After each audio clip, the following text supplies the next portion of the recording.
question is, can you tell us about the inspiration of Paradiso, since it looks like it's really so beautiful? Saan po siya in-inspire, and how you work on your album? Like, are you as being part of the Star Music? Do you rewrite some parts or arrange some songs? Yung title na Paradiso kasi is inspired by Dante Alighieri's Divine Comedy. Divine Comedy has 3 parts. It's Inferno, Purgatorio, and Paradiso. In 2022, nag-release na ako ng EP na Inferno, which was part 1. Then Paradiso kasi is the complete chapter of my music career. And yung process naman, this was self-produced. Ako po nagsulat, nag-arrange, nag-mix, nag-record. But nakipag-collaborate na rin ako with one of the biggest music engineers in the country na nakapagtrabaho with Beanie, with BGYO. So, ayun, very collaborative process siya. And I have 2 producers dito na Dubai-based and India-based. So, ano na siya. It's a combination of everything I can offer sa industry. So, thank you. Thank you so much, Miss Nika of Bush. Pero ang hindi niyo po nabanggit doon, ako po yung nagturo talaga sa kanyang kumanta. Yun naman. I'm kidding. Now, we have Miss Gaynel Christian from TV Patrol. Krishnan, sorry. Yes. Hi, Jace. Congratulations. I'm Gaynel Christian from TV Patrol. We were able to hear some of your songs kanina, but I really wanted to know sino yung mga influences mo. Because looking at this album right now, para talaga mix na siya eh. So yeah, go ahead. Ang music influences ko po kasi are mix siya ng Western and K-pop. And ang sinasabi ko, ang differentiation ng P-pop sound ko versus the current sound ngayon. Kasi more on American and European house yung music ko. Kasi ang K-pop ngayon is a different landscape. Ang P-pop is a different landscape. So, ganun ko siya din-differentiate sa akin. And ang inspiration naman talaga niya is my life. Autobiographical kasi yung music ko. So, every song na tinatakot ko dito, nangyari na siya sa buhay ko. And I don't usually share my life story kasi when I was an actor, kasi before ako maging singer, naging actor muna ako. I don't get to share my life as an actor. So, through music ko siya sinishare. I have another question. Yes. I hope you don't take this super, I mean, this question Yes. is not personal for you, but there's like a lot of different artists right now in the industry. Like, they're doing a lot of stuff. I mean, we have Vinny, we have Darren Espada, and all of them. But how do you want to like,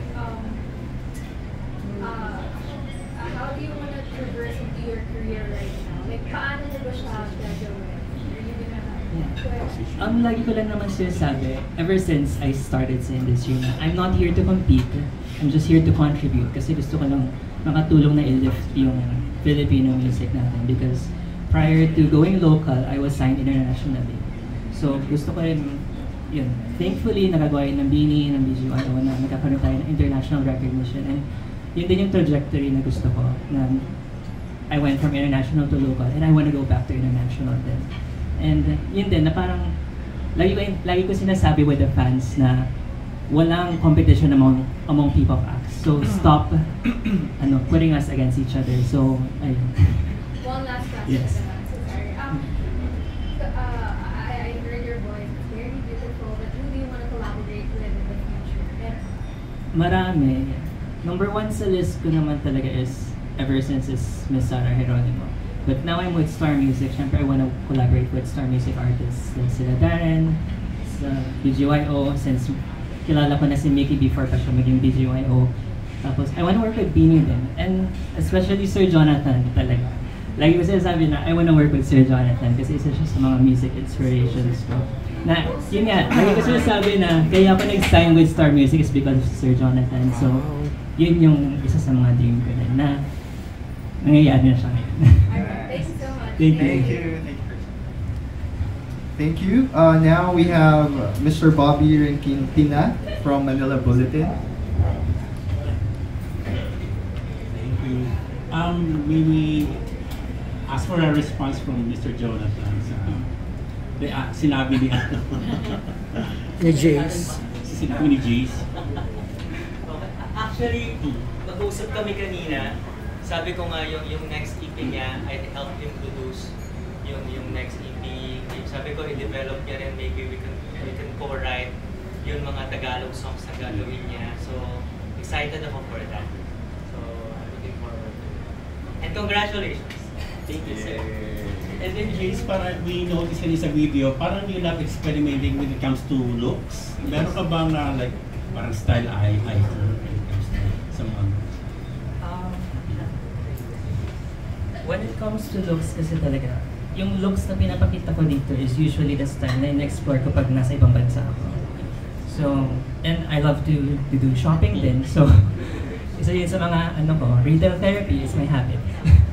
Habit ko mag-shopping. So, style, lang talaga, very influenced by American fashion. And nag-inject na rin ako ng Japanese, Korean, Chinese.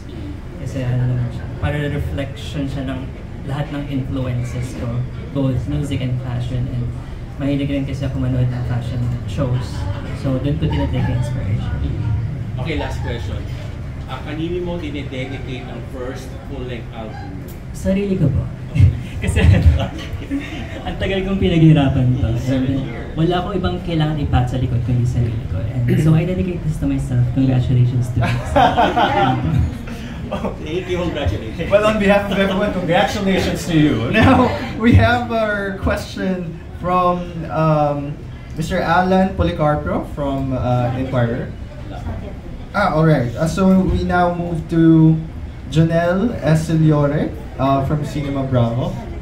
Also, not yet here, Miss Melba Llanera Push. Alright. Jill Nicole Santiago from Village People. Hi, good afternoon. Congratulations for being active. Can you tell us your creative process when writing this album?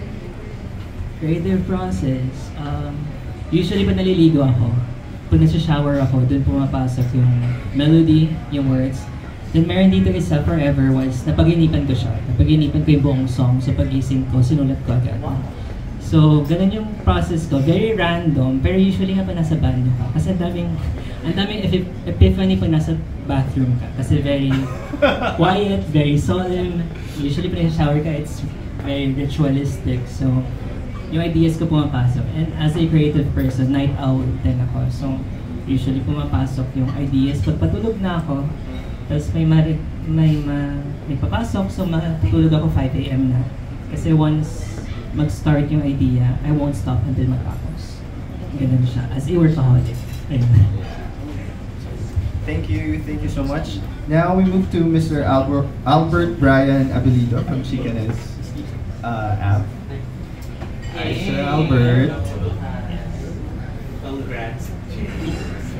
So, among the songs you had in this album, which one did you find the most challenging in terms of writing? And then, which one naman yung pinaka-baby mo? Hardest to write was Trust because about just a cheating experience ko na after ko ma-discover na may third party, syempre mag-walling ka muna. Pero after mo mag-walling, sinulat ko siya because I didn't know how to cope. Na first time ko to be cheated on, first time magkaroon ng third party relationship. So sinulat ko lang siya, very fresh. Natapos ko within 5 minutes yung song. Then yung pinaka-baby ko here is Keep on Holding On, which is track 13. Kasi yung debut single ko na nagbukas ng so many doors for me. Nag-lead up eventually to me getting signed with Star and me having this press con and album launch. So, ayun. And yung next question ko naman is, like, kasi diba sabi mo nga, technically when we hear the whole album, parang alam na rin namin yung story ng business. Diba? Parang ganyan. How easy or difficult was it for you to open this side of your life? Kasi it will make you more vulnerable. Yes. At pwede rin maging atake sa'yo, ganyan. So, how was it for you? For me, very easy. Kasi ang mindset ko is, I don't give a F sa mga tao. I don't care about other people's opinions. Ang nagmamatter lang sa akin is opinions sa mga taong may direct impact sa buhay ko. And from the very start, ang branding ko naman has always been truthful, honest, and authentic. So, tinatry kong mag-live by those words na even when I make my music, I don't want it to be pretentious. Ayoko maging hindi siya reflective of my character. So, and when it comes to sharing naman, I share bits. Bits lang siya. Magkakaroon ka ng piece of the puzzle, but you still don't know the whole puzzle. So I still get to keep a bit of privacy to myself. Sorry. Thank you. Congrats. Thank you, Albert. Now, we have Jojo Panalian of Rider Hills.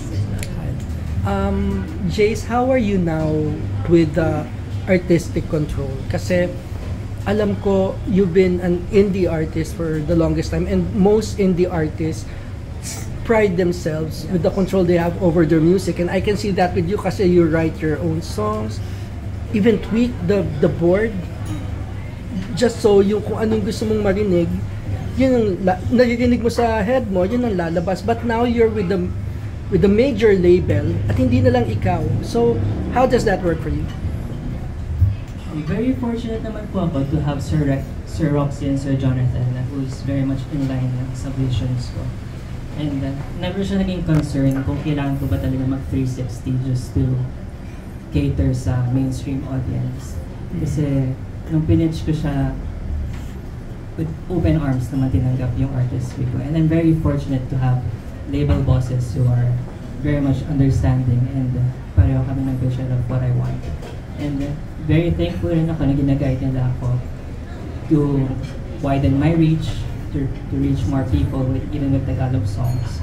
Na before kasi concerned ko siya kasi conversational ako with Tagalog pero hindi ako poetic with Tagalog.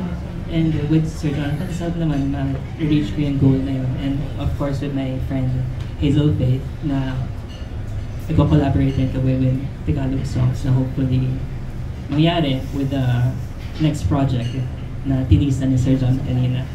And ayun, very grateful lang na ako to have a support system na who believes in you and doesn't want to minimize your work. But was that always the plan na you knew from the beginning that at one point you would go mainstream or at least sign with the major label? Yes. Yun na yung plan talaga ever since. Everything I've worked on ever since actor pa ako, every decision I made as an actor will eventually lead to me getting signed. So talagang yun. So planado yung buong career ko na tinan ko na siya na dapat ganito yung gawin ko para dito mag-lead tapos mag-domino effect na siya until makuha ko yung gusto ko. But you didn't do it nung day one pa lang. You didn't pitch to a major label day one pa lang when you could have. Ewan ko kung mapapagalitan ako. Kasi 2017 nag-pitch na ako sa Tarsier. Okay. So ang tagal ko nakausap yung Stars. Okay. Nag-pitch lang sa Tarsier before. Nakwento ko naman kay nakwento ko kay Chris. And nakwento ko rin kay Sir Johnny na nag-pitch na ako sa Tarsier 2017. Pero during that time kasi nag-move away na from dance music and Tarsier.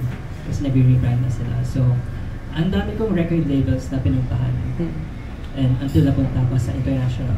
Then when I went local na, ang dami ko rin kausap before finally going with Star Music. And thankful rin naman ako na maraming interested.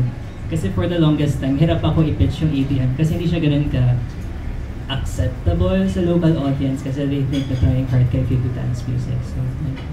So talagang you were ahead of your time. Kasi ngayon, everyone's into dance music and you've been doing it pitching for it 7 years ago pa. Yes. My last question, if I may. 7 years in the making before you, or 7 years before you reached this point, were there times when you almost shelved the whole idea? Yeah. Lagi ko sinasabi na I wanna quit every year. You do? Kasi nahihirapan ako talaga sa red tape ng industry. Pero every time I wanna quit, may mangyayari na ay nag-chart yung song so hindi ako pwede mag-quit. Tapos, the next year, I wanna quit again, ulit. So, release ako ng new song, mag-chart na naman. So, parang, laging motivation sa akin na nag-resonate yung song ko. So, I just need to keep going until ma-reach ko nga yung gusto kong maabot. And finally, I'm here after so many years of struggle. But I mean, hindi ka ba nasiraan ng ulo, kaka-nitpick on the songs, knowing you have all this time, and you know, you have all this time to perfect each one? Ay, hindi naman po. Ang sumira kasi ng ulo ko relationship. So, yun. Relationship. Ang personal life ko ang sumisira sa ulo ko. So, when it comes to, I think, a lot of people I've worked with can attest na kaya ko i-separate ang work and personal life ko na even though ang dami kong pinagtataanan sa personal life ko, it won't reflect sa work ko. So, marunong daw compartmentalize. So, yun. Thanks, Chase. Thanks, Kat. Thank you. Thank you, Sir Jono. Now, we move to Miss Jamie Ortega of Soundcheck Manila. Sigo na lang. What do you do when you have a hard time writing or composing? Pupunta sa shower? Or are there other things that you do? Then I saw a post, you said something about you wish there were more P-pop soloists. Yeah. Which is very interesting. So if you don't mind, what would you mean by that? And do you think that you'd be creating like a new mold with your music? Yung first question mo niya, when I'm running out of ideas, hindi ko pina-force yung sarili ko. Kasi if I force myself, masyadong walang output. So, hayaan ko lang. Nagkaroon ako ng writer's block for 1 year. Hinayaan ko lang siya. Nag-travel ako. Inalala ko yung sarili ko to enjoy life. Then, bumalik naman na ulit yung creative portion. Then, yung second question about P-pop soloists. Ever since kasi i-adopt yung P-pop format, naging fixated na masyado sa groups. Hindi naman bad, pero hindi masyado nabibigyan ng limelight yung mga soloists. Kasi ang dami rin soloists. Like, even before the resurgence of SB19, which I always say, kasi same team ko yung nag-handle sa SB19 noon, na I was there nung nila-launch sila. Pero, nagkaroon ng resurgence, thankfully because of them. Pero prior to them, nandito na kami nila. Caleb, si Hazel, even yung mga nauna nag-launch na Accelerate, Pop Girls, Sam Concepcion, Amber Davis. Mga naunang formats of P-pop. Kasi P-pop before was American pop. Yun yung pinupush na P-pop before. Pero ngayon kasi yung P-pop na pinupush is more Korean. Kaya ako binabalik ko yung American format ng P-pop na para magkaroon rin ng differentiation. Kasi ako, I'm the type of artist na I don't go with the flow. I swim against the current. So, ayun. So, sana ma-appreciate nila. Because a lot of K-pop artists na ngayon, medyo tinitweet nila yung sound nila to cater to the American market. So, at least nandun na ako. Hopefully, kagatin nila ng mga tao. So, thank you. Thank you so much, Miss Jamie. Our last question will be coming from Chris Ramos from One Music. So yung sa album, di ba, marami kang ni-retread ng mga songs na like Jace's version, yes, so to speak. So ano yung, creatively, ano yung pinagkaiba ng itong mga bagong versions dun sa mga previous versions nila? The main difference is the songs in Paradiso kasi is produced by an industry professional. Yung prior versions po kasi was ako lang yun. Very indie mixing siya, experimental. So, ito mas professional sounding, mas yun talaga, and ginastusan. Kaya ano naman, worth it naman yung gastos. And mas, yun yung pinaka main difference. Tapos nag-add kami ng additional vocals, additional layers, harmonies, to make it more up-to-date and mas maganda din. Kasi kailangan magkaroon ng differentiation. Kasi kung walang difference from the old one, hindi siya bibilhin. So, and ito din, reflective din siya na kung anong gusto kong maging sound niya in current times. Kasi nire-reintroduce siya, so dapat fresh din yung maging atake sa mga songs kahit na nag-exist na siya before.